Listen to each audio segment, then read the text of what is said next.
সেনাবাহিনীর সামনে আমাদের বাড়িঘর আগুন দিয়ে জ্বালায় দিয়েছে 5টা বাড়ি, একটা টিনের টুকরা পর্যন্ত নেই। পুলিশ, এসপি, ডিসি প্রত্যেকের সাথে অবগত করছি। প্রশাসন বলতেছে পুলিশ অপারগতা প্রকাশ করছে, সেনাবাহিনীকে পাঠাইছে ভালো কথা, কিন্তু সেনাবাহিনী নীরব দর্শকের ভূমিকা পালন করছে। একদল মানুষ যারা ধর্মকে পুঁজি করে ব্যবসা করতেছে, যারা ধর্মকে পুঁজি করে রাজনীতি করতেছে, আমরা হিজবুত তৌহিদ যখন বলছি ধর্মকে পুঁজি করে রাজনীতি করা যাবে না, ধর্মকে পুঁজি করে ব্যবসা করা যাবে না, এটা কারোর বাদ দেওয়ার সম্পত্তি না। এই অবস্থানে তাদের স্বার্থে ঘা লেগে গেছে, হাতে ঘা লেগে গেছে। যেহেতু তাদের হাতে ঘা লেগেছে সেহেতু তারা আমাদের উপর চড়াও হয়েছে।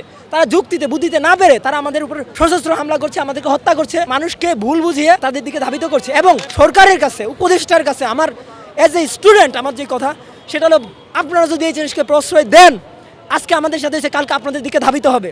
এবং আপনারা যে গতিতে আজকে বসছেন সেই গতিতে আপনারা বেশি দিন টিকতে পারবেন না। দেশ গৃহযুদ্ধ পরিস্থিতির দিকে যাচ্ছে। প্রথমত পরিস্থিতি হলো আমাদের উপরে হামলা করা হয়েছে মব উস্কে দিয়ে, গুজব উঠিয়ে দিয়ে। এই হামলার ঘটনা কিন্তু আজকে প্রথম নয়, ইতিপূর্বে আমাদের 16 সালে হয়েছে। তারপরে আপনার পাবনাতে শহীদ সুজন, তার বাড়িতে হামলা হয়েছে একইভাবে, একই কায়দা আবারও হলো। রংপুরে যে ইস্যুটি হয়েছে সেখানে তারা বলছে যে হিজবুত তৌহিদেরা গোপনে সমাবেশ করতেছিল, নিষিদ্ধ সংগঠন হিজবুত তৌহিদ। তখন তারা শান্তিপূর্ণভাবে আলোচনা করতে গেছে, তখন হিজবুত তৌহিদের লোক তাদের উপরে চড়া হয়ে হামলা করছে। তারাই কথা বলছে। তখন তারা মসজিদে প্রথমে উস্কে দিল এই কথা বলে যে হিন্দুরা মুসলমানদেরকে হামলা করছে। যখন মানুষ জানে যে হিজবুত তৌহিদের লোক আসলে হিন্দু না, তখন তারা বলল এবারে আওয়ামী লীগ আছে, যুবলীগ আছে, এখানে ইহুদি খ্রিস্টানরা আছে, এই ধরনের কথা বলে মানুষকে উস্কে দিল। তারা মানুষের ইমানি চেতনাকে ব্যবহার করে এই মবটা উস্কে দিয়ে আমাদের উপরে হামলা করলো। ইতিমধ্যে 2 জন খুব মৃত্যুর সাথে পাঞ্জা লড়ছেন, খুবই ভয়াবহ অবস্থা, এবং প্রায় 20 জনের অধিক হতাহত হয়েছেন। এখন এখানে যে জিনিসটি হয়েছে, তারা এই যে সেন্টিমেন্টটা নেওয়ার চেষ্টা করতেছে, তারা বলতেছে শান্তিপূর্ণভাবে আলোচনা করতে গেছে। আচ্ছা ছিল তারা ছিল হলো একদল মানুষ যারা ধর্মকে পুঁজি করে ব্যবসা করতেছে, যারা ধর্মকে পুঁজি করে রাজনীতি করতেছে।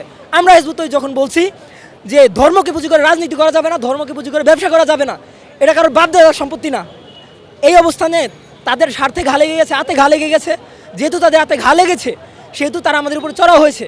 তারা যুক্তিতে বুদ্ধিতে না পেরে তারা আমাদের উপর সশস্ত্র হামলা করছে, আমাদেরকে হত্যা করছে, হামলা করছে, মানুষকে ভুল বুঝিয়ে তাদের দিকে ধাবিত করছে। এবং আপনি একটা জিনিস তাদের লাইভ ভিডিওগুলোতে দেখতে পাবেন, তারা স্লোগান দিয়ে দিতে যাচ্ছিল, বলতেছে যে হিজবুত তৌহিদের আস্তানা ভেঙে দাও, গুড়িয়ে দাও।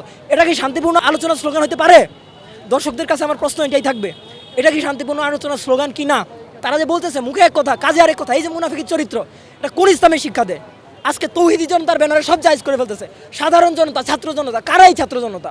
অথচ আমরা ভিডিওতে দেখি ওই এলাকার যেই মানুষ আছে, সাধারণ মানুষ, তাদেরকে যতজনকে জিজ্ঞাসা করছে সব বলছে ভাই আমি জানি না, আমরা তো এই যে মাত্র আসছি, আমরা তো একটু আগে আসছি, আমি ভালো মতো বুঝতেছি না বিষয়টা কি হয়েছে। এরপর ওরা খবর শুনে কে বলতেছে নিষিদ্ধ সংগঠন হিজবুত। কে নিষিদ্ধ করছে হিজবুত তৌহিদকে?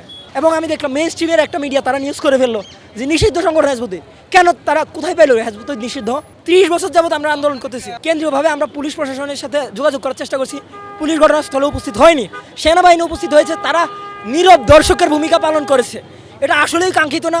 রাষ্ট্র সংস্কারের জন্য যখন আমরা ছাত্ররা রক্ত দিল রাস্তায় নেমে, চেয়েছিল বাক স্বাধীনতা থাকুক, সকলের মতো কথা বলতে পারবে, সভা করতে পারবে, সেমিনার করতে পারবে। সেই জায়গায় আজকে আমরা কথা বলতে গেলে আমাদের উপর হামলা করা হচ্ছে, আর সেনাবাহিনী দাঁড়িয়ে রং দেখতেছে। এটা কোন বিচার? আমরা পুলিশ, এসপি, ডিসি প্রত্যেকের সাথে অবগত করছি। প্রশাসন বলতেছে পুলিশ অপারগতা প্রকাশ করছে, সেনাবাহিনীকে পাঠাইছে ভালো কথা, কিন্তু সেনাবাহিনী নীরব দর্শকের ভূমিকা পালন করছে। সেনাবাহিনীর সামনে আমাদের বাড়িঘর আগুন দিয়ে জ্বালায় দিয়েছে 5টা বাড়ি, একটা টিনের টুকরা পর্যন্ত নেই। অবস্থা কেমন আছে বলতে পারি না, কারণ সেগুলো নেই, সেগুলো ছাই ধূলিসাৎ হয়ে গেছে, কয়লা হয়ে গেছে। ঠিক আছে, এই অবস্থায় আমাদের যেই প্রত্যাশা প্রশাসনের কাছে, সরকারের কাছে, উপদেষ্টার কাছে, আমার এজ এ স্টুডেন্ট আমার যে কথা সেটা হলো, আপনারা যদি এই জিনিসকে প্রশ্রয় দেন, আজকে আমাদের সাথে এসে কালকে আপনাদের দিকে ধাবিত হবে। এবং আপনারা যে গতিতে আজকে বসছেন সেই গতিতে আপনারা বেশি দিন টিকতে পারবেন না। দেশ গৃহযুদ্ধ পরিস্থিতির দিকে যাচ্ছে।